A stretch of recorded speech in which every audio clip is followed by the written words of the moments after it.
নমস্কাৰ মই অনিকেত ছেত্ৰী আপোনালোক সকলোকে স্বাগতম জনাইছো জব আসাম ইউটিউব চেনেললৈ আৰু পৰীক্ষালৈ বেছি দিন নাই পৰীক্ষা আহি পালে আশা কৰো আপোনালোক সকলোৱে ভালদৰে প্ৰিপাৰেচন কৰি আছে আজি আমি এই ভিডিঅ'টিত আলোচনা কৰিম আসাম জিকেৰ ওপৰত হ'ব পৰা মোষ্ট ইম্পৰ্টেন্ট 100+ এমচিকিউজ ইয়াৰ আগৰ পাৰ্টত আমি 50টা কোৱেশ্চনছ আলোচনা কৰিছিলো আৰু ইয়াতে আমি 50টা কোৱেশ্চনছ আলোচনা কৰিম আপোনালোকে আনসাৰসমূহ চাই যাব আৰু লগতে ভিডিঅ'টি স্কিপ নকৰাকৈ চাব কাৰণ ইয়াৰ লগতে যিবিলাক ৰিলেটেড পইণ্টসমূহ থাকে বা যিবিলাক ষ্টৰী থাকে মই সেইবিলাকো কৈ যাম যাতে আপোনালোকৰ মনত ৰাখাত সহায় হয় লগতে আপোনালোকে ৰিভিজন কৰি যাব পাৰে এতিয়া বলক ভিডিঅ'টি আৰম্ভ কৰোঁ ফাৰ্ষ্ট কুৱেশ্চনত আছে The illustration work of the medieval Assamese text Hasti Vidyanabha was done by অসমীয়া সাহিত্যৰ মধ্যযুগৰ হস্তি বিদ্যানব চিত্ৰণ কাৰ্য কৰিছিল সো অপশনবোৰত আছে সূৰ্যাখাৰী দৈবাগ্য সুকুমাৰ বৰকাইত দিলবাৰেন দোসাই এটো দিলবাৰ হয় একচুয়ালি ইয়াতে এল টু ৰৈ আছে দিলবাৰেন দোসাই আৰু এটা আছে ৰাম সৰস্বতী সো অসমীয়া সাহিত্যৰ মধ্যযুগৰ যেটো আমাৰ সাহিত্য আছে হস্তি বিদ্যানব সো এই হস্তি বিদ্যানবৰ যিবিলাক চিত্ৰণ কাৰ্য আছে কিতাপ এই হস্তি বিদ্যানব কিতাপখনৰ ভিতৰত যিবিলাক চিত্ৰ আছে এইবিলাক কোনে অংকন কৰিছিল এইটো আছিল প্ৰশ্নটো সো শুদ্ধ উত্তৰ হ'ব দিলবাৰ আৰু দোসাই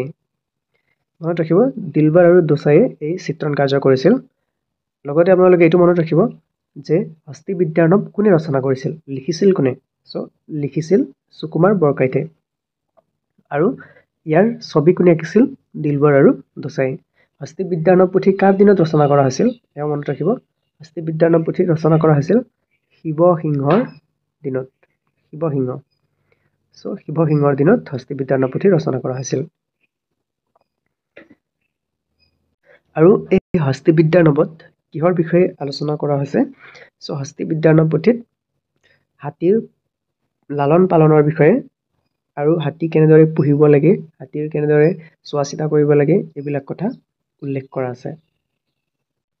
পিছৰ প্ৰশ্নটোত আছে The Gohai Kamal Ali Road was constructed during the reign of কাৰ ৰাজত্ব কালত গোহাই কমল আলী পথ নিৰ্মাণ কৰা হৈছিল অপশনবোৰত আছে নৰনাৰায়ণ তাৰপিছত পৰীক্ষিত নাৰায়ণ বিশ্বসিংহ ৰঘুদেৱ সো কাৰ ৰাজত্ব কালত গোহাই কমল আলী পথ নিৰ্মাণ কৰা হৈছিল শুদ্ধ উত্তৰ হ'ব নৰনাৰায়ণৰ ৰাজত্ব কালত কোচ ৰজা নৰনাৰায়ণৰ ৰাজত্ব কালত গোহাই কমল আলী পথ নিৰ্মাণ কৰা হৈছিল আৰু এই গোহাই কমল আলী পথ কাৰ নিৰ্দেশনাত নিৰ্মাণ কৰা হৈছিল এয়া মনত ৰাখিব গোহাই কমলৰ নিৰ্দেশনাত নিৰ্মাণ কৰা হৈছিল গোহাই কমল আছিল নৰনাৰায়ণৰ চৌতেলা ভাই মনত ৰাখিব সতিয়া ভাই আছিল গোহাই কমল আৰু তেওঁৰ সুপাৰভিজনত এই গোহাই কমল আলী নিৰ্মাণ কৰা হৈছিল আৰু এই গোহাই কমল আলী পথ কোৰ পৰা কলৈকে আছে মনত ৰাখিব কোচবিহাৰৰ পৰা লখিমপুৰলৈকে আছে কোচবিহাৰৰ পৰা লখিমপুৰলৈকে আছে আৰু এই পথৰ জৰিয়তে এই পথেদিয়ে গৈ চিলাৰায়ে আহোম সেনাক পৰাস্ত কৰিছিল পিছৰ প্ৰশ্নটোত আছে The first rebellion against the British rule in Assam is in 1828 was led by The first rebellion against the British rule in Assam in 1828 was led by British শাসনৰ বিৰুদ্ধে অসমৰ প্ৰথম বিদ্ৰোহ কাৰ নেতৃত্বত হৈছিল সো ব্ৰিটিছ শাসনৰ বিৰুদ্ধে অসমৰ প্ৰথম বিদ্ৰোহ কাৰ নেতৃত্বত হৈছিল অপশনবোৰত আছে পিয়লি ফুকন মণিৰাম দেৱান গমধৰ কোঁৱৰ পিয়লি বৰুৱা সো শুদ্ধ উত্তৰ হ'ব গমধৰ কোঁৱৰ ব্ৰিটিছ শাসনৰ বিৰুদ্ধে অসমৰ প্ৰথম বিদ্ৰোহ হৈছিল গমধৰ কোঁৱৰৰ নেতৃত্বত গমধৰ কোঁৱৰ মনত ৰাখিব আৰু ব্ৰিটিছ বিৰোধী আন্দোলনৰ প্ৰথমজন অসমীয়া শ্বহীদ আছিল গমধৰ কোঁৱৰ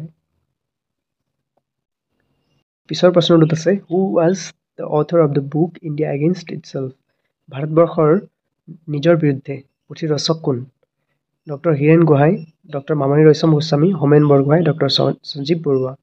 সো শুদ্ধ উত্তৰ হ'ব ডক্টৰ সঞ্জীৱ বৰুৱা ডক্টৰ সঞ্জীৱ বৰুৱা হৈছে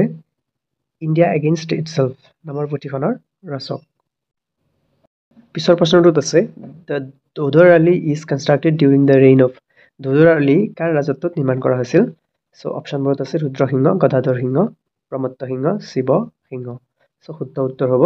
গদাধৰ সিংহ স্বৰ্গদেউ গদাধৰ সিংহৰ ৰাজত্ব কালত ধোদৰ আলি নিৰ্মাণ কৰা হৈছিলে আচলতে এই ধোদ শব্দৰ অৰ্থ হৈছে এলেহুৱা সো এলেহুৱাসকলে নিৰ্মাণ কৰাৰ বাবে এই ৰোডক ধোদৰ আলি ৰোড বুলি কোৱা হৈছিল আচলতে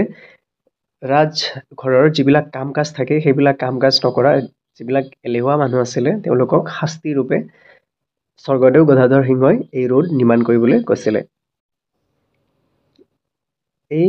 ৰোডৰ টোটেল লেন্থ আছিলে 212 কিলোমিটাৰ সো 212 কিলোমিটাৰ দৈৰ্ঘ্যৰ এই ৰোড নিৰ্মাণ কৰিবলৈ কৈছিলে আৰু ক'ৰ পৰা কলৈকে আছিলে মনত ৰাখিব গোলাঘাটৰ পৰা আৰম্ভ কৰি আমাৰ ডিব্ৰুগড়লৈকে আছিলে মনত ৰাখিব ডিব্ৰুগড়লৈকে আছিলে পিছৰ প্ৰশ্নটোত আছে The Jaisagar tank was excavated under the reign of which of the following kings? কোনজন ৰজাৰ ৰাজত্বত জয়সাগৰ পুখুৰী খন্দোৱা হৈছিল অপশ্যনবোৰত আছে ৰুদ্ৰসিংহ গদাধৰ সিংহ শিৱসিংহ ৰাজেশ্বৰ সিংহ সো শুদ্ধ উত্তৰ হ'ব ৰুদ্ৰসিংহৰ ৰাজত্ব কালত এই জয়সাগৰ পুখুৰী খন্দোৱা হৈছিলে আৰু এই জয়সাগৰ পুখুৰী ক'ত অৱস্থিত মনত ৰাখিব শিৱসাগৰত অৱস্থিত আছে শিৱসাগৰত অৱস্থিত এই পুখুৰীখন খন্দাওতে টোটেল টাইম লাগিছিলে 45 ডেজ মনত ৰাখিব 45 ডেজ আৰু ৰুদ্ৰসিংহই নিজৰ মাতৃ জয়মতী কুঁৱৰীৰ স্মৃতিত এই পুখুৰীখন খন্দাইছিলে জয়মতী কুঁৱৰী নিজৰ মাতৃ জয়মতী কুঁৱৰীৰ স্মৃতিত এই পুখুৰীখন খন্দাইছিলে মনত ৰাখিব পিছৰ প্ৰশ্নটোত আছে The district which was separated from Assam and was given to East Pakistan in the year 1947 was অসমৰ কোনখন জিলা 1947 চনত পৃথক কৰি পূব পাকিস্তানক দিয়া হৈছিল অপশ্যনবোৰত আছে খুলনা সিলেট চিত্তগং চলা চহৰ সো মনত ৰাখিব শুদ্ধ উত্তৰ হ'ব সিলেট অসমৰ সিলেট জিলাখন 1947 চনত অসমৰ পৰা পৃথক কৰি পূব পাকিস্তানক দিয়া হৈছিল তেতিয়া পূব পাকিস্তান বুলি কোৱা হৈছিল বাংলাদেশক বৰ্তমান এই সিলেট জিলাখন কোনটো কান্ট্ৰিত আছিল কোনটো কান্ট্ৰিত আছে এতিয়া মনত ৰাখিব এতিয়া বাংলাদেশত আছে এই সিলেট নামৰ জিলাখন সো বাংলাদেশক আগতে পূব পাকিস্তান বুলি কোৱা হৈছিল সো তেতিয়া পূব পাকিস্তানত সংলগ্ন কৰা হৈছিল সো এও মনত ৰাখিব পিছৰ প্ৰশ্নটোত আছে Kamakhya temple was rebuilt by which one of the following Koch king কোনজন কোচ ৰজাৰ দ্বাৰা কামাখ্যা মন্দিৰৰ পুনৰ নিৰ্মাণ কৰা হৈছিল অপশ্যনবোৰত আছে বিশ্বসিংহ ৰঘুদেৱ নৰনাৰায়ণ প্ৰাণনাৰায়ণ সো শুদ্ধ উত্তৰ হ'ব নৰনাৰায়ণ কোচ ৰজা নৰনাৰায়ণে কামাখ্যা মন্দিৰৰ পুনৰ নিৰ্মাণ কৰিছিল আৰু লগতে আপোনালোকে এইটো কথা মনত ৰাখিব যে নৰনাৰায়ণ ৰজাই প্ৰচলন কৰা মুদ্ৰাৰ নাম কি আছিল সো মনত ৰাখিব নাৰায়ণী মুদ্ৰা আছিল নৰনাৰায়ণে প্ৰচলন কৰা মুদ্ৰাৰ নাম পিছৰ প্ৰশ্নটোত আছে Kanaklata Barua became a martyr of which one of the following national movements কোনটো বিদ্ৰোহত কনকলতা বৰুৱাৰ শ্বহীদ হৈছিল সো অসহযোগ আন্দোলন ভাৰতীয় আন্দোলন আইন অমান্য আন্দোলন স্বদেশী আন্দোলন সো শুদ্ধ উত্তৰ হ'ব ভাৰতীয় আন্দোলন কুইট ইণ্ডিয়া মুভমেণ্টত অৰ্থাৎ ভাৰতীয় আন্দোলনত কনকলতা বৰুৱা শ্বহীদ হৈছিল আৰু কনকলতা বৰুৱাক আন এটা নামেৰে জনা যায় নামটো কি বাৰু আপোনালোকৰ চাগে মনত আছে মই আগৰ ভিডিঅ'সমূহত কৈছোৱে সো তেওঁক বীৰবালা বুলি কোৱা হয় কনকলতা বৰুৱাক আৰু কনকলতা বৰুৱা যেতিয়া শ্বহীদ হৈছিল লগতে আন এজন ব্যক্তিও শ্বহীদ হৈছিল তেওঁৰ নামটো ক'ব পাৰিবনে বাৰু তেওঁৰ নামটো কি আছিল এজন পুৰুষ মানুহ আছিল সো তেওঁৰ নামটো মই লিখি দিওঁ তেওঁৰ নামটো আছিল মুকুন্দ কাকতি সো অনলি কনকলতা বৰুৱা মাত্ৰ শ্বহীদ হোৱা নাছিল লগতে আৰু এজন আছিল মুকুন্দ কাকতি আৰু আপোনালোকৰ চাগে মনত আছে যে ভাৰতীয় আন্দোলনত অসমত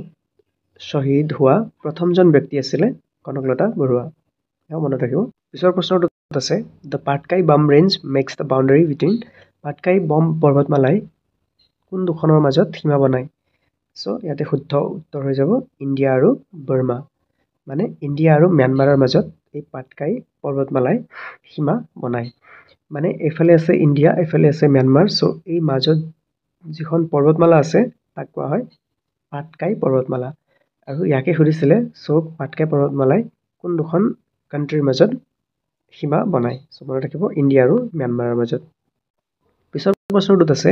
Siang join by Lohit and Dibang makes which one of the following rivers Lohit আৰু দিবাং নদীয়ে সিয়াং নদীৰ লগ হৈ তলৰ কোনখন নদীৰ সৃষ্টি কৰে সো শুদ্ধ উত্তৰ হৈ যাব ব্ৰহ্মপুত্ৰ নদী পিছৰ প্ৰশ্নটোত আছে which wildlife sanctuary of Assam boasts of the golden langur অসমৰ কোনখন বন্যপ্ৰাণী অভয়াৰণ্যই সোণালী বান্দৰৰ বাবে গৌৰৱ কৰে সো অপচনবোৰ নকওঁ বাৰু সো শুদ্ধ উত্তৰ হৈ যাব চক্ৰশিলা wildlife sanctuary চক্ৰশিলা wildlife sanctuary golden languৰৰ বাবে গৌৰৱ অনুভৱ কৰে মনত ৰাখিব পিছৰ প্ৰশ্নটোত আছে which one was the first capital of Ahom kingdom in Assam Ahom সাম্ৰাজ্যৰ প্ৰথম ৰাজধানী আছিল সো অপচনবোৰ নকওঁ বাৰু মই সো শুদ্ধ উত্তৰ হৈ যাব Charaideo which one was the first capital of Ahom kingdom আছিলে চৰাইদেউ আৰু চৰাইদেউত চুকাফাই কিমান চনত ক্যাপিটেল পাতিছিলে সো মনত ৰাখিব 1253 খ্ৰীষ্টাব্দত চৰাইদেউত ৰাজধানী পাতিছিলে আৰু আহোমৰ শেষৰখন ৰাজধানী ক'ত আছিলে মনত ৰাখিব শেষৰখন আছিলে যোৰহাটত আৰু প্ৰথমখন আছিলে ক'ত চৰাইদেউত মনত ৰাখিব পিছৰ প্ৰশ্নটোত আছে the highest concentration of forest in the Assam in the state of Assam occurs in অসমৰ বনাঞ্চলৰ গাঢ়তা সৰ্বোচ্চ আছে কোনখন জিলাত শুদ্ধ উত্তৰ হ'ব কাৰ্বি আংলঙত অসমৰ বনাঞ্চলৰ গাঢ়তা সৰ্বোচ্চ অৰ্থাৎ ইয়াক এটুই সুধিছে যে ক'ত বনাঞ্চল সৰ্বোচ্চ পোৱা যায় মানে সৰ্বাধিক বনাঞ্চল ক'ত আছে সো কাৰ্বি আংলং জিলাত সৰ্বাধিক বনাঞ্চল আছে আপোনালোকে মনত ৰাখিব কাৰ্বি আংলং জিলা হৈছে অসমৰ আটাইতকৈ ডাঙৰ জিলা পিছৰ প্ৰশ্নটোত আছে পানী Dihing bird century is located in which one of the following districts পানী দিহিং পক্ষী অভয়াৰণ্য অৱস্থিত অপচনবোৰত আছে বিভিন্ন ধৰণৰ অপচন আছে আপোনালোকে পঢ়ি ল'ব সো শুদ্ধ উত্তৰ হ'ব শিৱসাগৰ জিলাত পানী দিহিং পক্ষী অভয়াৰণ্য অৱস্থিত আৰু এই পানী দিহিং পক্ষী অভয়াৰণ্য পৰিভ্ৰমী চৰাইৰ বাবে খুব বিখ্যাত সেইকাৰণে পৰীক্ষাত সুধি থাকে সো মাইগ্ৰেটৰী বাৰ্ডছৰ বাবে বিখ্যাত গতিকে মনত ৰাখিব পিছৰ প্ৰশ্নটোত আছে who was the first murder of 1942 revolution in Assam ভাৰতীয় আন্দোলনত অসমৰ প্ৰথম শ্বহীদ আছিলে সো মই ইতিমধ্যে আলোচনা কৰি আহিলো এই প্ৰশ্নটো সো শুদ্ধ উত্তৰ হ'ব কনকলতা বৰুৱা আছিলে ভাৰতীয় আন্দোলনত অসমৰ প্ৰথমজন শ্বহীদ পিছৰ প্ৰশ্নটোত আছে the treaty of Yandabo signed between east India company and which one of the following Yandabo সন্ধি ইষ্ট ইণ্ডিয়া কোম্পানী আৰু কাৰ মাজত হৈছিলে সো ইয়াতে অপচনবোৰত বিভিন্ন ধৰণৰ আছে আপোনালোকে পঢ়ি ল'ব সো শুদ্ধ উত্তৰ হ'ব কিং অফ বৰ্মাৰ ৰজা অৰ্থাৎ বৰ্মা মানে আগতে ম্যানমাৰক বৰ্মা বুলি কোৱা হৈছিলে সো মনত ৰাখিব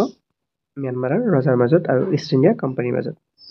চনত হৈছিলে ইয়াণ্ডাবু সন্ধি 1826 চনত হৈছিলে মনত ৰাখিব পিছৰ প্ৰশ্নটোত আছে the first peasant uprising against the British was known as ব্ৰিটিছৰ বিৰুদ্ধে হোৱা প্ৰথম কৃষক বিদ্ৰোহক জনা যায় ফুলগুৰি ধেৱা মনত ৰাখিব ফুলগুৰি ধেৱা বুলি জনা যায় আৰু এই ফুলগুৰি ধেৱা কিমান চনত হৈছিলে 1861 চনত হৈছিলে মনত ৰাখিব আৰু ব্ৰিটিছৰ বিৰুদ্ধে হোৱা অসমত প্ৰথমটো কৃষক বিদ্ৰোহ আছিলে ফুলগুৰি ধেৱা আৰু এই কৃষক বিদ্ৰোহে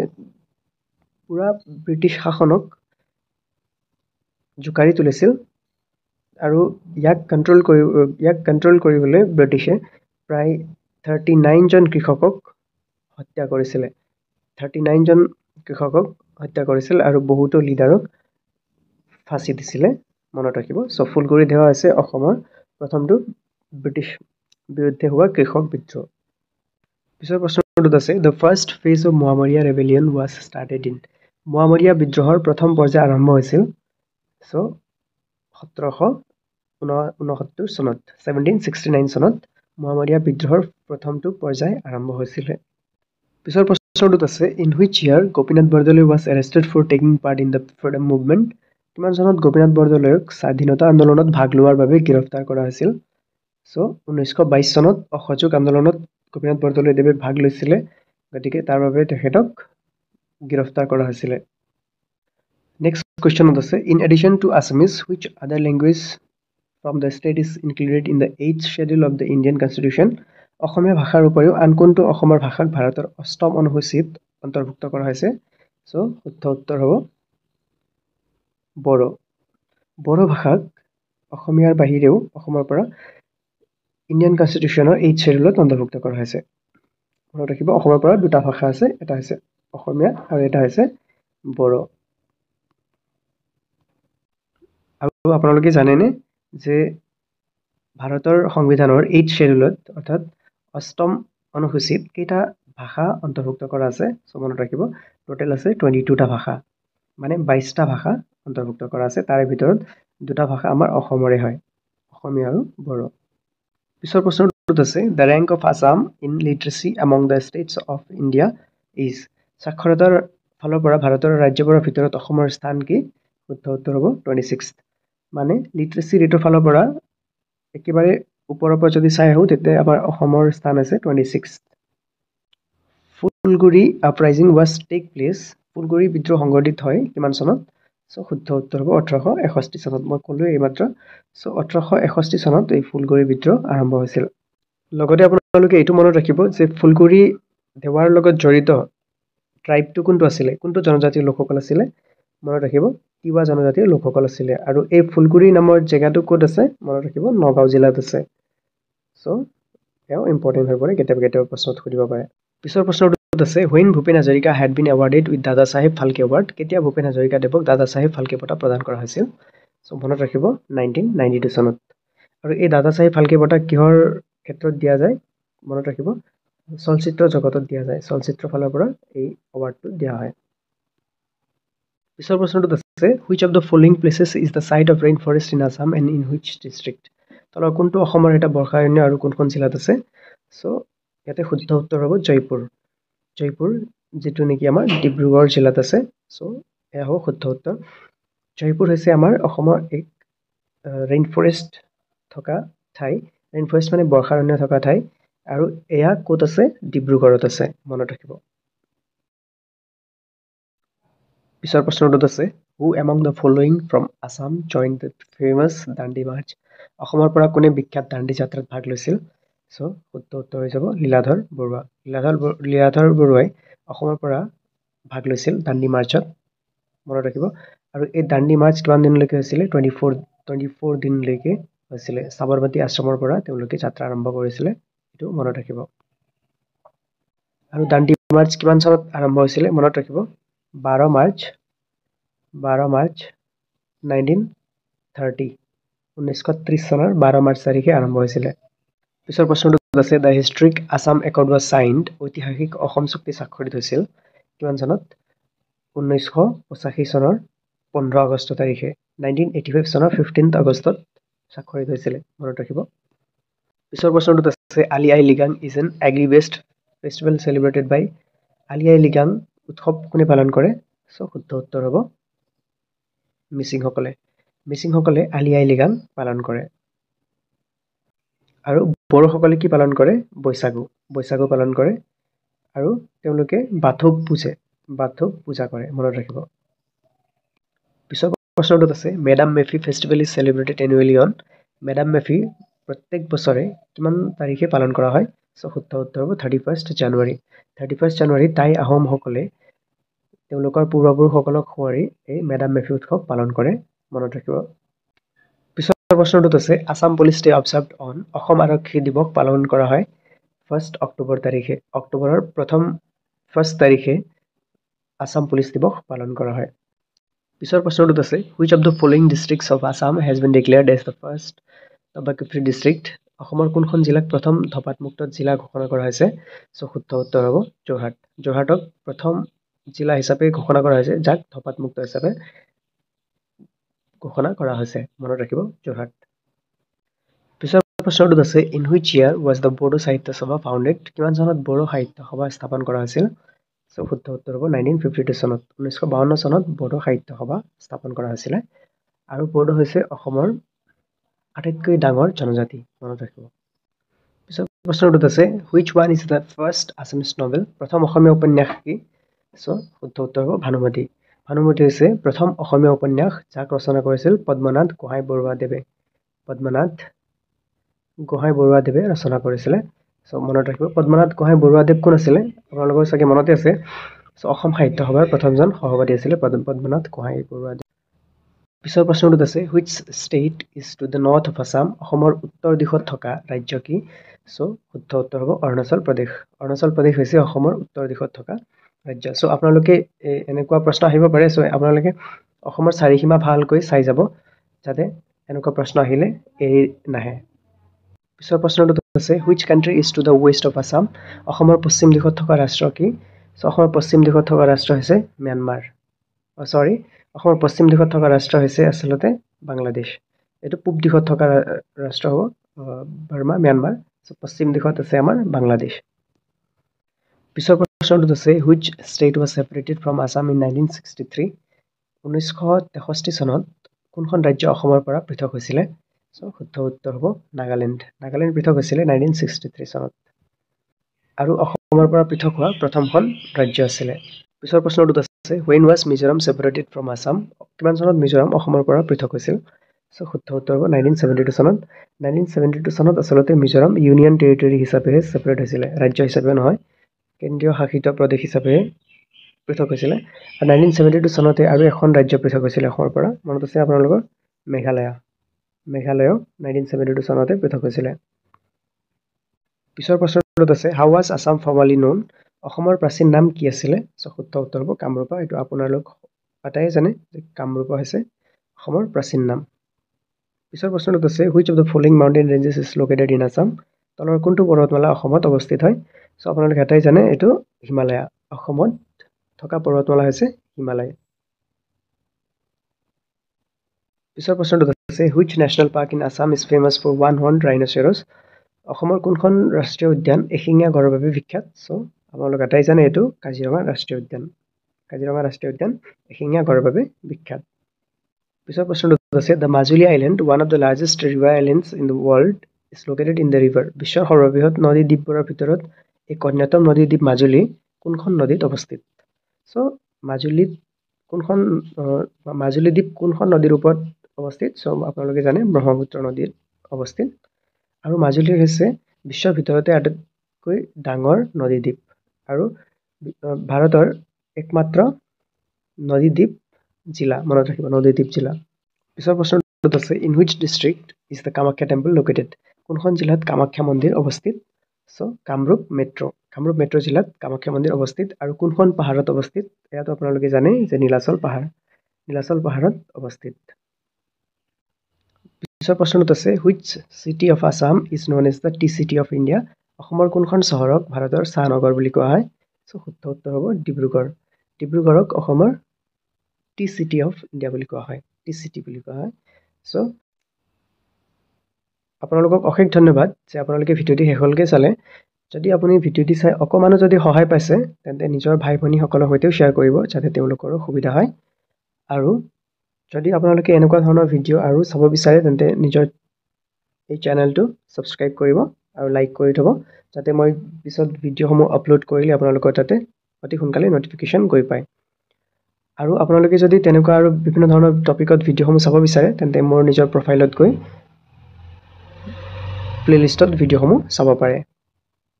আশা কৰো আপোনালোকৰ নিশ্চয় লাভ হ'ব thank you keep shining keep learning